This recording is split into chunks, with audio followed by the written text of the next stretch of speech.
बलरामपुर सहित पूरे छत्तीसगढ़ में धड़ल्ले से गौ तस्करी का काम चल रहा है। वहीं जिले के तहसील वाड्रफनगर मार्ग से गाय, बैल और भैंस आदि झारखंड, बिहार आदि विदेशों में कटिंग के लिए ले जाया जाता है। इसमें शासन और प्रशासन मौन है। इसमें तहसील वाड्रफनगर कुछ गौ सेवकों गौ तस्कर रोकने की कोशिश की तो उल्टा गौ सेवकों आशीष दुबे, प्रियम दुबे, विकास श्रीवास एवं प्रिंस जायसवाल के ऊपर अपराध पंजीबद्ध कर दिया गया।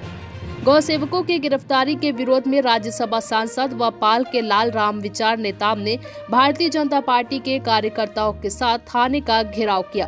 गौ सेवकों की गिरफ्तारी के विरोध में पुलिस प्रशासन के खिलाफ नारे लगे। राज्यसभा सांसद राम विचार नेताम एवं बीजेपी कार्यकर्ताओं द्वारा अनिश्चितकालीन हड़ताल करने का निर्णय लिया गया।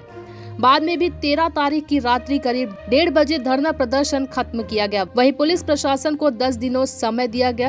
राज्यसभा सांसद राम विचार नेताम के द्वारा कहा गया कि बेगुनाहों को जेल से बाहर नहीं किया गया और जिम्मेदार पुलिस अधिकारियों के खिलाफ कार्यवाही के साथ ही गौ तस्कर बंद नहीं हुआ तो उग्र आंदोलन किया जाएगा।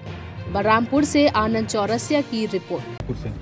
क्या है पूरा मामला? देखिए, वाड्रफनगर में पुलिस प्रशासन के द्वारा, ये थाना बसंतपुर के द्वारा निरपराध लोगों के ऊपर जो गौ सेवक हैं और दिन रात गाय की सेवा करते हैं, कहीं एक्सीडेंट हो जाता है, कहीं कोई बीमार पड़ती है गाय, तो उसको मतलब अपने खर्चे से सेवा करने वाला पूरा इलाके के लोग जानते हैं कि आशीष दुबे, क्या नाम है, आशीष दुबे किस प्रकार का जनसेवक है, कैसा आदमी है।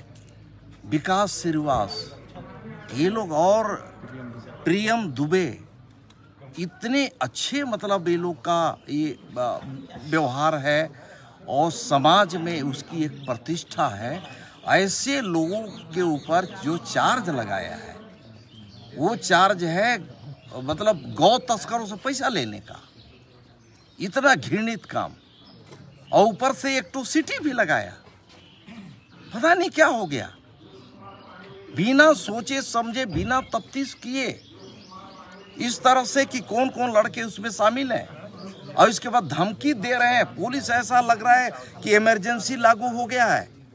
पूरे उनके घरों में हमारे कार्यकर्ता के कोई युवा मोर्चा का मंडल का अध्यक्ष है, कि मंडल का कोई महामंत्री है, उसके यहाँ घर में रात में जाके दबिश दे रहे हैं उठाने के लिए। इस हिसाब से इनके ऊपर आरोप लगाया गया है।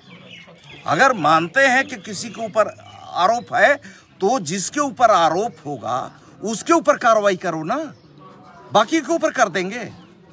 किसी के अपराधी कोई अपराध अगर करता है तो उसके घर वाले को उठा लेते हैं, पूरे घर वाले अपराधी हो जाते हैं क्या? उसके साथ में कोई अगर उठा बैठा है तो कोई अपराधी हो गया क्या?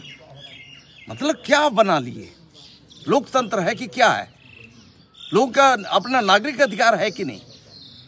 हम सुरक्षित हैं कि नहीं? इस तरह से ऐसा कार्रवाई ये बिल्कुल बर्दाश्त के बाहर है। हम अभी अचानक में मैं यहाँ पर, मुझे आज रायपुर जाना था, लेकिन रायपुर जाना कैंसिल करके मैं जब तक उन लोगों को न्याय नहीं मिलेगा और दोषी अधिकारियों के ऊपर कार्रवाई जब तक नहीं होगा तब तक मैं अभी उठूंगा नहीं।